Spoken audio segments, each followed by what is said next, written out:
The benches were lined in neat rows. No microphones, no cameras, only the quiet sound of boots on wood and the low hum of a hymn fading into stillness. 11 years had passed since the Stoltz family vanished from their small Pennsylvania farm. Every year, their community gathered like this, simple, somber, and unchanged. A table near the front held their things: a bonnet, a carved wooden toy, a handwritten recipe card, and a small stack of faded photographs. They were the only pieces left of a family that had simply disappeared. The note they left behind still lay inside a clear sleeve. It said they were visiting relatives and would be back by Monday. But Monday came, and Monday went. Their animals were fed, their doors locked, their beds neatly made. No one ever saw them again. For years, the service had ended the same way: prayers, silence, and the slow shuffle of buggies leaving the lane. But this year was different. An older man lifted one of the photographs to the light. It showed the Stoltz porch on a bright morning. A buggy harness hung nearby, the leather shining as if it had just been waxed. Beside the photo on the table sat a small recipe card. In neat handwriting it read, "Bread, first needs 7:30 a.m., second rise, 10:15, baked by noon." The date matched the very Friday they vanished. He frowned. No plain housewife would start a bake on the morning she planned to leave for 3 days, and no one would wax a harness they weren't planning to use that day. A slow murmur moved through the room.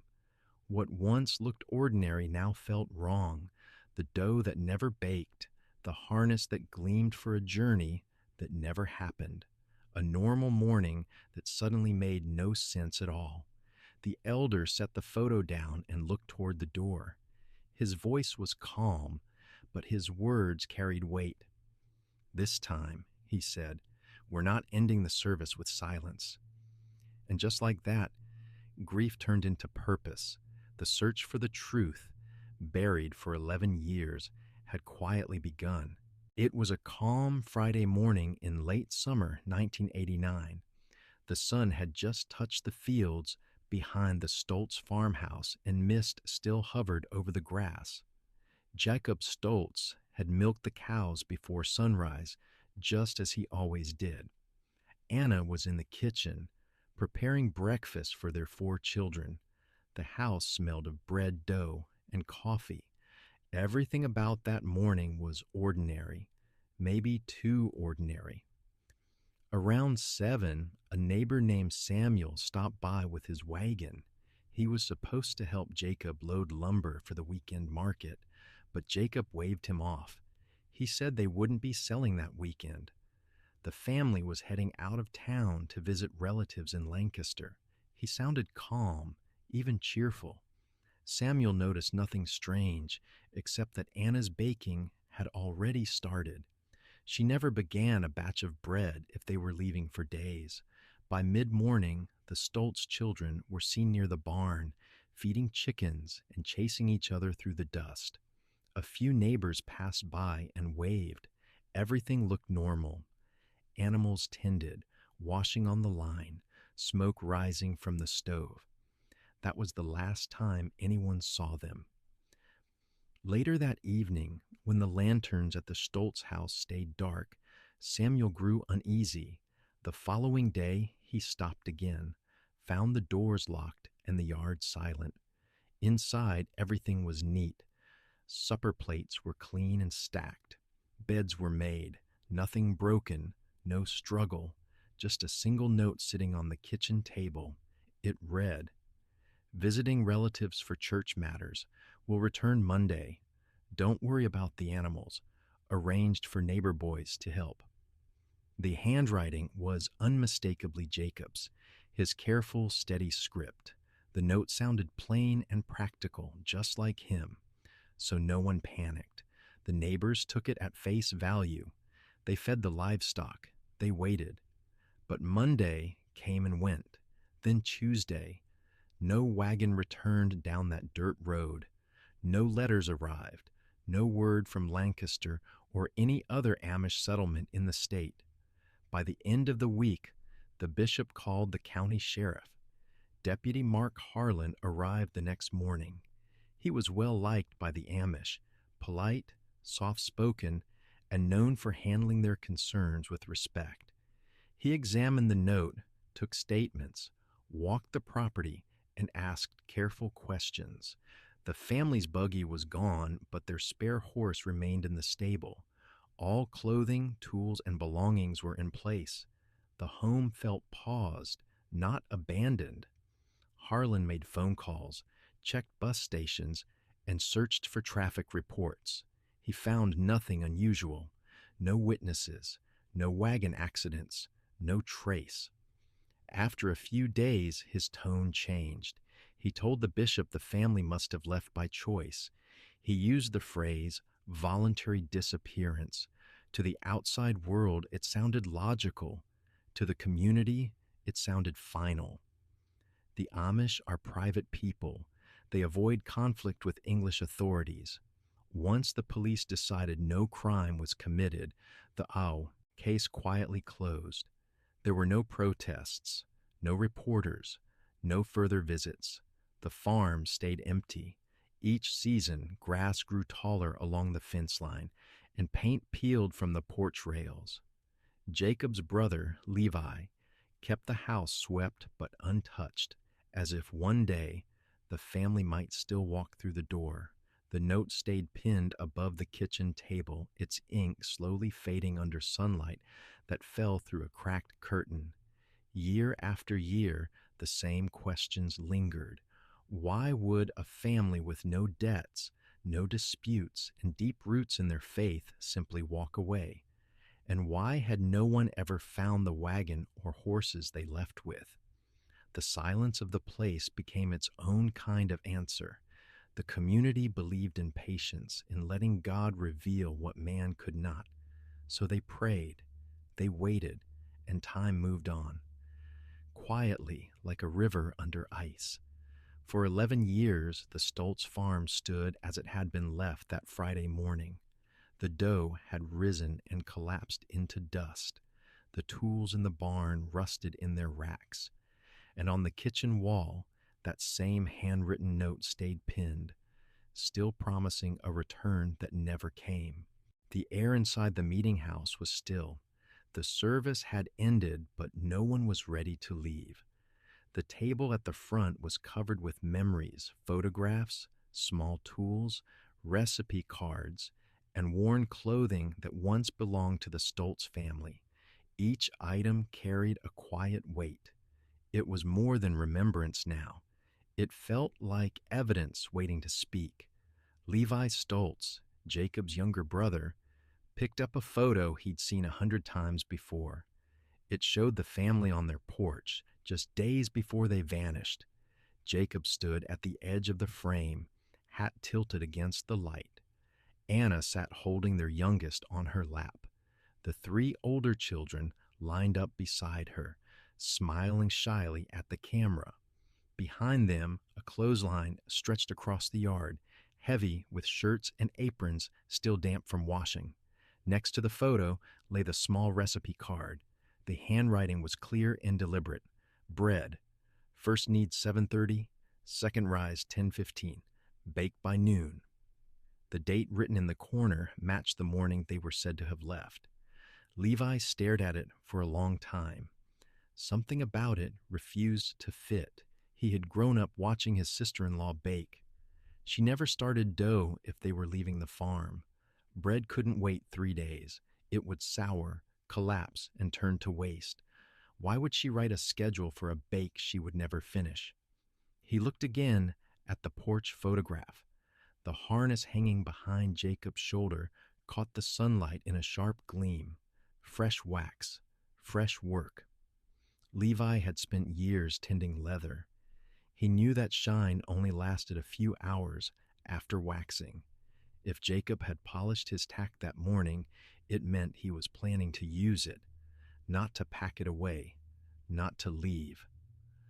Levi lowered the photo. Around him, others had begun to notice the same things. the flour sack in the corner of another photo, the open jar of honey on the counter, small ordinary signs of a family planning for the next day, not preparing to vanish. One of the women ran her fingers across the edge of the recipe card. Her eyes traced each line as if the handwriting might answer back. Everyone in that room had lived by rhythm: work, rest, prayer, and harvest. Nothing about that morning followed the rhythm of departure. A long silence filled the meeting house. For years they had accepted the story because it felt peaceful. Now it began to feel hollow, the kind of silence that hides something rather than heals it. Levi turned to the window. Outside, sunlight washed across the lane where buggies waited. He thought about all the times he had passed that farmhouse and convinced himself there was nothing more to find. Maybe there always had been. He looked back at the table, the photo, the card, the waxed leather, all small domestic things. But together they told a different story, a story that never left the house at all. That realization changed everything. For the first time in more than a decade, the community felt a pull stronger than patience.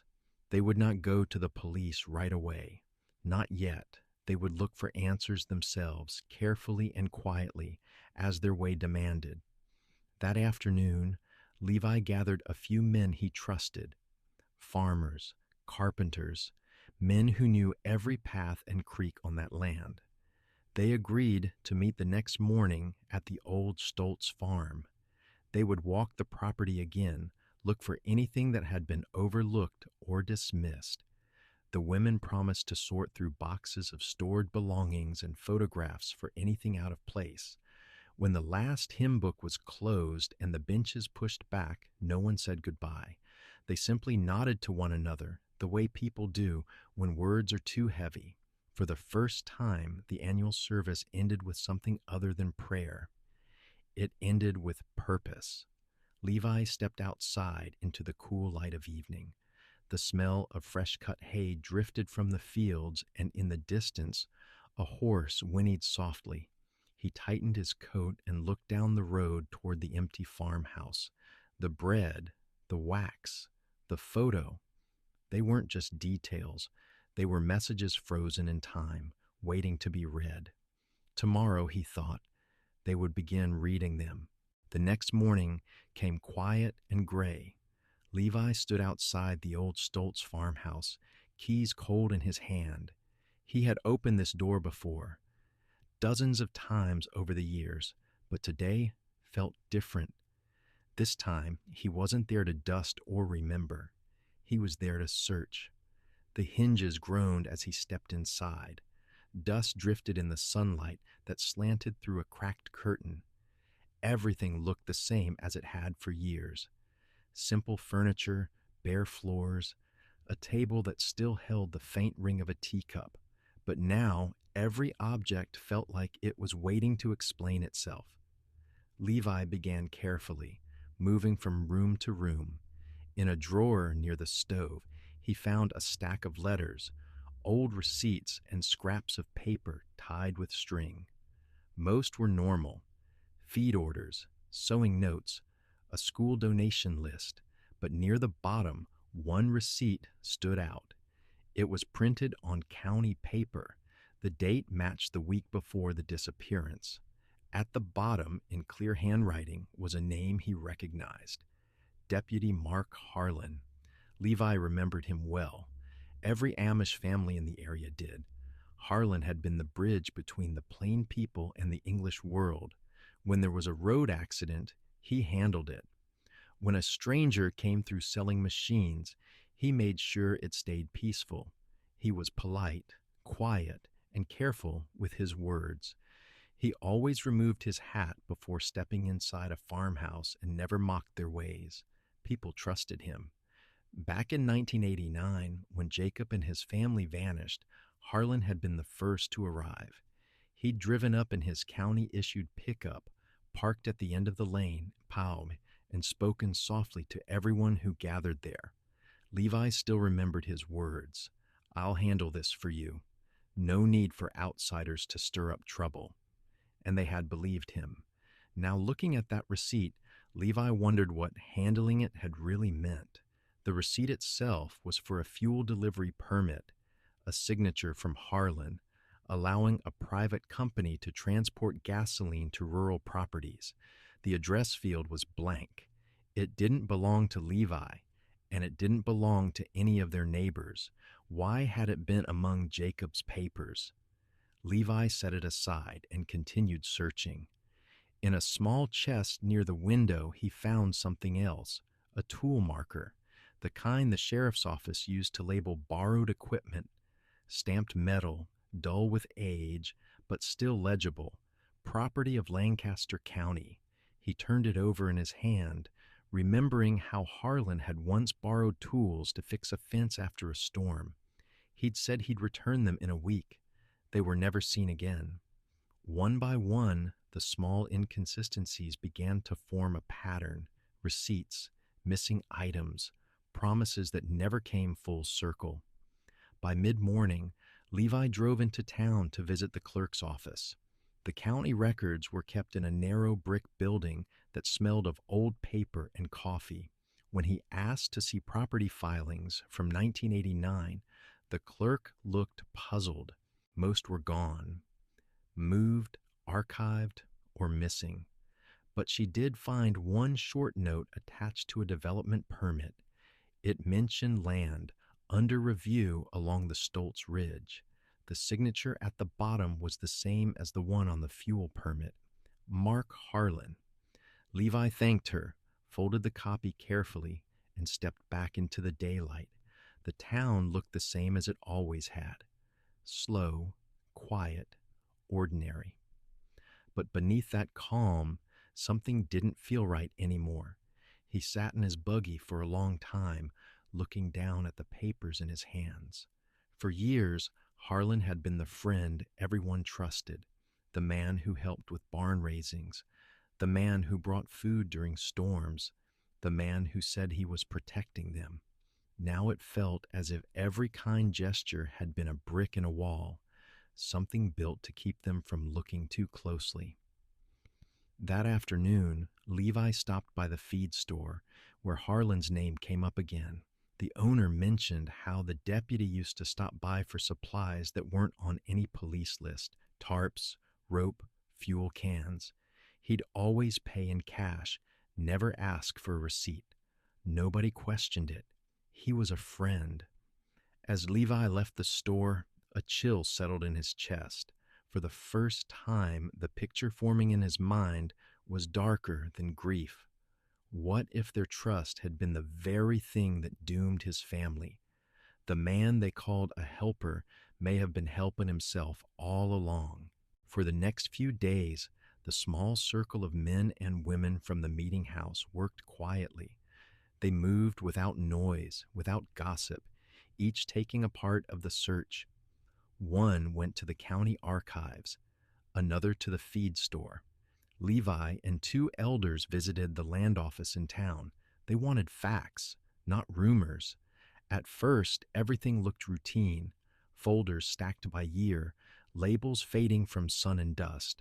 But once they reached the section for 1989, entire files were missing. The clerk said they had been moved to storage years ago. She couldn't say where. That answer sounded practiced, almost rehearsed. When Levi asked to see any surviving permits from that summer, the clerk hesitated. After a moment, she returned with a thin stack of papers bound with a rubber band. Most were ordinary: road repairs, barn construction, utility requests. But one form caught Levi's attention. The document listed temporary access for evaluation on land bordering the Stoltz property. At the bottom was a familiar name: Deputy Mark Harlan, signed as the county liaison. Levi stared at the signature. He had seen it before, on the permit found in Jacob's drawer. Now it appeared again, tied to land just steps from his brother's home. The date was less than a month before the family disappeared. The older man beside him folded the paper gently. He said nothing, but the look in his eyes said everything. They copied what they could and thanked the clerk. When they stepped outside, the morning light felt sharp, like it was cutting through old shadows. At the feed store, another thread appeared. The owner remembered a purchase made under Harlan's name. It wasn't for feed or fencing, it was for survey stakes and marking paint. He had ordered them in bulk and paid in cash. At the time, it seemed harmless. Deputies sometimes helped the county engineers, but now, years later, it fit too neatly with the permits they had found. By afternoon, Levy drove to the small county newspaper. The editor, an older man who remembered the case, met him at the door. When Levi explained what they had uncovered, the editor nodded slowly. He dug through a stack of old clippings, yellowed and brittle. There had been talk of a private development back then, a waterline project meant to connect several rural farms to the nearby town. It was supposed to bring progress, but the proposal had died quietly after the Stoltz family vanished. No one ever said why. Levi looked at the photos in the old newspaper. He recognized the ridge, the same slope his brother's fields rested on. Beneath the picture, the caption read, "Proposed site for new pump station, pending land acquisition." The highlighted parcel overlapped with Jacob Stoltz's farm. He traced the outline with his finger. This was never about a simple visit or a family trip. It was about land, valuable land, sitting above a clean underground water source. Land someone wanted badly enough to erase whoever stood in the way. Back at home that evening, Levi spread the papers on his table. Receipts, permits, clippings, different dates, same signature.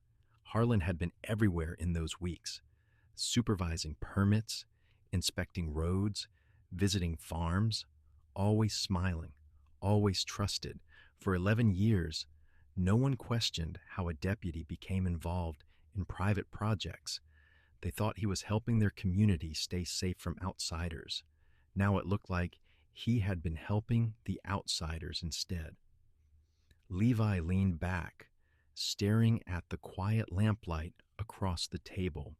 The pattern was too precise to ignore. Harlan's name on every path leading toward the Stoltz land. The family's sudden disappearance right when development pressure peaked, and the silence that followed, kept neat and tidy, just like Harlan's reports. By now, the small group of searchers understood what they had to do. There would be no more looking through papers in secret, no more whispers between neighbors. They needed to hear the truth from Harlan himself. The plan was simple. Levi would speak to him first, face to face as one man to another. If that failed, they would take what they'd found to the state police, beyond Harlan's reach. He gathered the papers into a folder and tied it with twine. Outside, the evening wind brushed through the cornfield, whispering against the dry stalks. It sounded almost like voices, soft, patient, waiting. Tomorrow, Levi thought, the waiting would end. By the next morning, Levi had made up his mind. No more guessing, no more reading around the truth. If answers existed, they would have to come from the man who claimed to know everything back then, Deputy Mark Harlan. The drive into town felt longer than usual. The fields looked still, the kind of stillness that comes before a storm. Levi's buggy wheels rolled over the gravel road, each sound sharp in the quiet air. The closer he came to the county office, the heavier his chest felt. Harlan's truck was parked in its usual spot outside the sheriff's building. Clean, polished. He always kept it that way.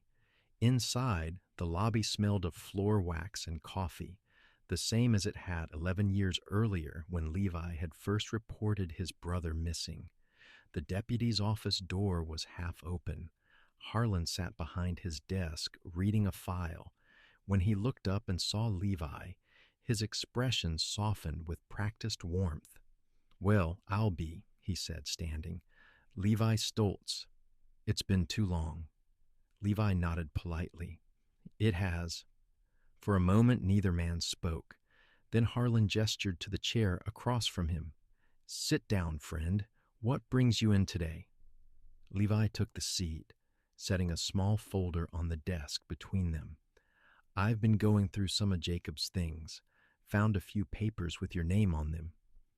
Harlan glanced at the folder, but didn't reach for it. His smile stayed, but it no longer reached his eyes. "Old times," he said lightly.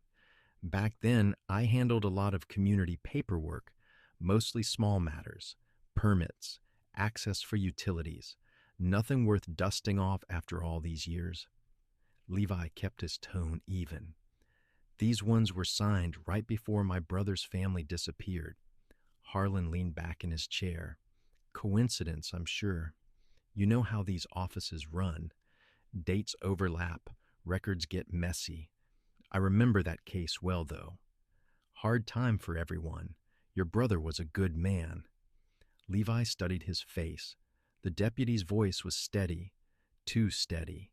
His fingers tapped a slow rhythm against the desk, a small tell he'd never had before.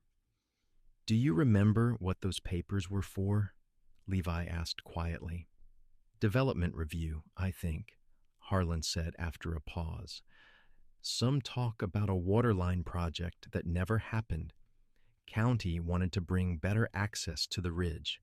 Folks weren't keen on it, so the idea was dropped. That's all I recall." Levi nodded slowly. "The feed store still has your orders for survey stakes, marking paint too." Harlan's smile faltered just slightly. "Part of the same plan, I imagine. Standard procedure. You can check with the clerk's office if you'd like." "I did," Levi said. "Most of the files are missing." For a moment, the room felt tighter. Harlan's hand moved toward the folder on his desk, then stopped halfway. "You've been digging," he said quietly. "Looking," Levi corrected. "That's all." The deputy exhaled through his nose, a small, controlled breath. "Levi, I respect what you're doing, truly. Losing family leaves holes that never fill. But some things are better left where time put them. You start chasing old ghosts, you'll just stir up pain." Levi met his eyes. "Pain's already there. It's the silence that needs stirring." The words hung in the air. For a few seconds, Harlan said nothing. Then he smiled again, thinner this time. "You always were your brother's shadow. Steady, determined. Tell you what, if I come across anything new, I'll let you know. Fair?" Levi stood. "Fair enough." But his gut told him the conversation had ended long before that line. As he walked back outside, the bright sunlight stung his eyes. Something in Harlan's tone had shifted halfway through. Too smooth, too careful. And beneath that polish, Levi sensed fear. He paused near the truck, glancing through the window. The front seat was clean, but a rolled-up county survey map sat wedged between the dash and windshield. The corner tag showed a date, 1989. Next to it, a second sheet stamped Property Evaluation, Stoltz Ridge. Levi turned away before Harlan could notice him looking. He climbed into his buggy, gripping the reins until his knuckles went white. On the way home, his thoughts circled. There had been rumors back then. Farmers quietly pressured to sell. Men in suits offering cash for land they didn't want to give up. He'd dismissed them once as gossip. Now they sounded like warnings. The ridge, his brother's land, the missing papers, Harlan's name on everything. It all pointed to something much larger than one family gone missing. By the time Levi reached his own lane, the decision was made. If Harlan wouldn't speak the truth, the ground itself might. There was another property, the small farmhouse his brother had owned on the far side of the creek, left untouched since the disappearance. That night, as the lantern burned low, Levi packed a flashlight, a key, and a small shovel into his truck. He told no one where he was going. Tomorrow, he would go to that second farmhouse alone, and whatever had been buried there, he was ready to find it. The next morning broke cool and gray, the kind of quiet light that made the fields look colorless. Levi left before sunrise. He didn't tell anyone where he was going. He only said he had things to check on at the ridge. The road to his brother's second property twisted through low hills and overgrown hedges. He hadn't driven it in years. Tall weeds brushed against the doors as he pulled up the narrow path. The small farmhouse stood crooked against the slope, shutters hanging loose, roof patched with rusted tin. Nature had taken it back almost completely. Levi stepped out and listened. Only the sound of wind moving through dry corn. No birds, no livestock, nothing living nearby. He took the key from his pocket and tried the front door. It stuck, but after a few hard turns, it opened. Inside, the air was heavy with dust and time. Sunlight came through cracks in the boards, cutting narrow stripes across the floor. It smelled like cedar and old earth. Everything was as they'd left it. Bare walls, a wood stove, shelves lined with jars, long since emptied or broken. Levi moved slowly, scanning every surface. He wasn't sure what he expected to find. Maybe a clue, maybe nothing at all. But somewhere deep down, he felt the same pull that had guided him since the memorial, the sense that the house was keeping something. He walked through each room, testing the floorboards. Most were solid, but near the kitchen corner, one sounded hollow beneath his step. He knelt and brushed away a thin layer of dirt. Beneath it, a square outline was faintly visible in the wood, a trap door. The iron ring used to lift it had rusted off. He pried the edge open with a broken piece of wood until it gave. A thin puff of air rose from below, cold, stale, untouched for years. He aimed his flashlight down into the space. Wooden stairs disappeared into darkness. The cellar was deeper than he expected, built from fieldstone and reinforced beams. It looked more like a bunker than a storage space. Half of it had caved in, buried under a mix of soil and broken crates. Levi descended carefully, each step creaking under his weight. At the bottom, the beam of his flashlight caught something buried under loose dirt, a corner of fabric.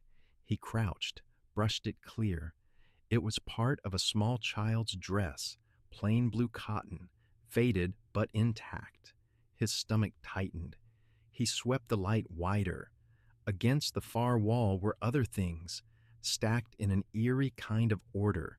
A quilt folded over a wooden chair, a pair of men's work gloves stiff with age, a Bible, its pages curled from damp, all coated in a thin layer of dust. They weren't just items left behind. They were keepsakes, personal belongings that should have been inside the main house. Levi's breath quickened. The cellar wasn't a shelter. It was a hiding place. He followed the beam to the back corner where part of the stone wall had collapsed inward. Embedded in the soil were small wooden boards, nailed together like a crate. When he reached out and brushed them clear, a faint smell rose, dry, metallic, unmistakable. He froze. He didn't need to open it to know what it was. Levi climbed back up the stairs, moving faster now, his pulse pounding in his ears. Outside, he leaned against the wall of the farmhouse and tried to steady his breathing. The sky had darkened to a pale gray. A storm was rolling over the ridge. For the first time, Levi didn't go to the county sheriff. He knew better now. Harlan's reach had been in every file, every folder, every false report. If he called them, the evidence might vanish before anyone else could see it. He unlocked his truck, took a long breath, and dialed a different number, the state police office in Harrisburg. When the operator answered, his voice came out rough and low. "My name is Levi Stoltz," he said. "I've found something connected to a missing family, 11 years old. You need to send someone now." He gave directions as clearly as he could, describing the ridge road and the old farmhouse. The operator told him to stay put. He promised he would, but his hands wouldn't stop shaking. He walked a few steps away, staring out at the land that had kept its secret buried for over a decade. The same soil his brother had once plowed now held what the community had refused to see. All those years of silence, of faith, of waiting for answers. And the truth had been here, sealed under their own ground. Levi knew he couldn't unsee it now. Whatever waited beneath that cellar, it would finally be brought to light, and with it, the story that had haunted the ridge for 11 long years was about to break open. By the time the first state police cars appeared on the ridge, the storm had passed. The ground was still wet, darkened by rain, and the air smelled of soil and pine. Levi waited by his truck, the cellar door still open behind him, like a wound in the earth. He hadn't gone back down. He didn't need to. The truth was already heavy enough. 2 unmarked sedans stopped beside him. The lead investigator, a woman in plain clothes, stepped out and asked his name. Levi handed her the papers he'd collected, the permits, the receipts, the copies with Harlan's signature. He explained everything, the family's disappearance, the missing files, the false reports, and now the things he had found below the farmhouse. The officers listened carefully. No disbelief, no impatience, just quiet professionalism that made him feel, for the first time in years, that someone was truly hearing him. Within an hour, the area was marked off with yellow tape. Photographs were taken, samples collected. It didn't take long before one of the officers came up the steps, pale-faced, holding a fragment of fabric in a sealed bag. Levi didn't need to ask what it was. The lead investigator turned to him. "Mr. Stoltz," she said softly, "we believe you're right. This was no accident." Word spread fast, even in a community that rarely spoke above a whisper. By afternoon, unmarked trucks arrived from the State Bureau. They brought maps, digging equipment, and forensic teams. Levi watched from a distance as the ridge began to give up its secrets. One of the younger officers, reviewing the papers Levi had brought, noticed something odd. The coordinates on the old permits matched a section of land higher up the mountain, an area recently cleared for construction. According to the county records, no such project had ever been filed. When the investigator asked who owned that land, Levi already knew the answer before she said it. The name on the paperwork was a shell company. The contact listed was Deputy Mark Harlan. They moved quickly. By dusk, the convoy wound its way up the narrow road toward the site. The hum of generators and heavy machinery echoed through the trees. As they pulled up, floodlights cut across a half-finished building framed in steel beams. A temporary sign read, "Heritage Park Development, Private Access Only." 2 men in business suits stood near a truck, arguing quietly, and a third man, Harlan, was beside them, clipboard in hand. When the state police vehicles rolled in, his expression shifted from irritation to disbelief. The investigator stepped forward, badge raised. "Deputy Harlan," she said, "we need to talk." He tried to smile, but it cracked halfway. "What's this about? I'm just overseeing a routine inspection." The officer beside her held up one of the documents. "This inspection," she said, because according to this, you approved access to land you already owned through another company. Harlan's face drained of color. One of the suited men muttered something under his breath, turned, and started walking toward the truck. The officers moved faster. Within seconds, both men were surrounded. Levi stood back from the chaos, watching as they pulled open crates near the building foundation. Inside were binders wrapped in plastic, development blueprints, property deeds, and handwritten notes. Every page tied the same names together. Every page led back to the same goal: take the ridge one parcel at a time. When the first excavation crew started digging beside the concrete footing, silence fell over the site. The shovel hit something solid. The ground was soft, rain-soaked, but within minutes, pieces of wood and fabric surfaced. Then bone. The officers halted the dig. They didn't need to say what everyone now understood. The ridge had hidden its truth for 11 years, but not anymore. Harlan tried to speak. Something about mistakes, misunderstandings, the past, but his voice was lost in the sound of handcuffs clicking closed. Levi watched him being led to one of the cruisers, his once trusted face pale under the flashing lights. For a man who had always seemed steady, he suddenly looked small, fragile, and false. As the developers were read their rights, Levi turned away. He didn't want to hear the excuses. He didn't want to see the papers that proved greed had destroyed everything his brother built.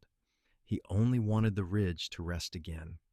When the search crews packed up for the night, the lead investigator walked over to him. "It'll take time," she said quietly, "but we'll bring them home." Levi nodded. He looked out at the dark line of the hills, at the land that had once fed his family and now gave them back. The betrayal cut deep, but in that moment the weight began to lift. The silence that had covered the valley for so long was finally broken. The man they trusted most had been the one who buried their faith in the dirt. Now the ground itself had told the truth. The funerals came a month later, after the investigators finished their work. Autumn had settled over the ridge by then. The cornfields were dry and golden, the air cool enough to see breath. Simple wooden coffins were carried by hand through the small cemetery behind the meeting house. No cameras, no crowds, only the sound of wagon wheels and the steady rhythm of hymn voices moving across the grass. The Stoltz family was buried side by side beneath a wide oak tree, the same tree Jacob had planted years earlier to mark the birth of his youngest child. Now it stood as their shelter in death. The names carved into the headstones were plain, without decoration, just first names and dates. That was how the Amish honored the lost. Simple, humble, but everlasting.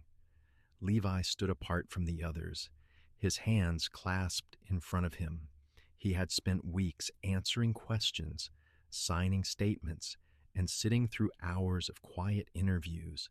The state police had been respectful. They worked carefully, mindful of the community's ways, but still, each visit from an officer reminded Levi of the years they had chosen silence instead of help. They had meant it as faith, as patience. Now he saw it for what it had been: fear of the outside wrapped in trust of the wrong man. When the last hymn faded, the bishop spoke. He thanked the investigators, thanked the neighbors who had helped, thanked God for truth, even when it came late. Then the congregation turned and began their walk back to the meeting house. Levi stayed behind, staring at the fresh earth. He remembered how his brother's kitchen had once smelled of bread, how Anna hummed while she baked, how the children laughed chasing chickens through the yard. He thought of that note left on the table, still folded neatly inside its clear sleeve at the police office. A lie written in familiar handwriting. It had fooled them for 11 years, not because it was clever, but because they wanted to believe it. For the next few weeks, the community struggled to move forward. The trust they had once placed in Harlan left a scar deeper than anyone expected. When the state officers came to speak at the meeting house, there was hesitation at first, but slowly, one by one, the men and women began to ask questions, to share what they knew, to stop treating the outside world as a threat. They learned that faith and caution could live side by side, that asking for help wasn't betrayal, it was protection. The ridge changed quietly after that. A new fence went up around the old Stoltz farm. The cellar was sealed and blessed by the bishop. The land was returned to the family name, never to be sold. In town, the courthouse held hearings for the men responsible. Harlan's trial lasted 6 weeks, the developers longer. In the end, justice came not through anger, but through evidence, patient, undeniable, and complete. Levi didn't attend the sentencing. He didn't need to. The real closure had already come the day his family was brought home. He rebuilt the small porch on the farmhouse that spring. Every board was cut by hand, just as Jacob would have done. When it was finished, he placed a small plaque above the door. It didn't name anyone. It simply said, "The truth does not rot with the earth." That evening, as the sun dropped behind the ridge, Levi sat on the steps and listened to the quiet. No reporters, no flashing lights, just the sound of wind moving through dry stalks. The world around him was the same, yet everything inside it had changed. He finally understood what silence had cost them. It had taken years of waiting, and it had stolen more than time. But it had also taught something that would never be forgotten. Faith should guide the heart, not blind the eyes. When the first stars appeared above the ridge, Levi stood and looked toward the cemetery beyond the trees. The lanterns placed by the graves flickered in the wind, steady and warm. He whispered a small prayer, not for answers this time, but for peace. The long search was over. The truth had been found. And at last, after 11 silent years, the Stoltz family had come home.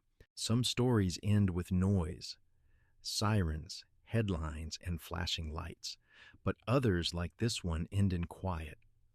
On a ridge in Pennsylvania, truth was never shouted into existence. It whispered through small things: a recipe card, a waxed harness, a note that didn't make sense, simple details that waited for someone to finally listen. The Stoltz family's disappearance began with silence, and for 11 long years, that silence protected a lie. Yet in the end, it was patience, not panic, that uncovered what was hidden. A few honest hands, a few open eyes, and the courage to question what everyone had accepted as fact. That's what brought them home. Truth has a way of surviving even when buried deep. It lives in the smallest traces, in the details that don't fit, in the moments we almost overlook. And when it finally surfaces, it reminds us that faith and awareness must walk together. Because belief without sight is trust, but belief without reason can become blindness. If this story moved you or made you think about the quiet power of truth, consider staying with us. Subscribe to the channel for more real cases where silence once hid the answers, and where every clue, no matter how small, mattered. Every week, we bring stories that began in stillness and ended in revelation. Until next time, remember, even in the quietest places, the truth is still speaking.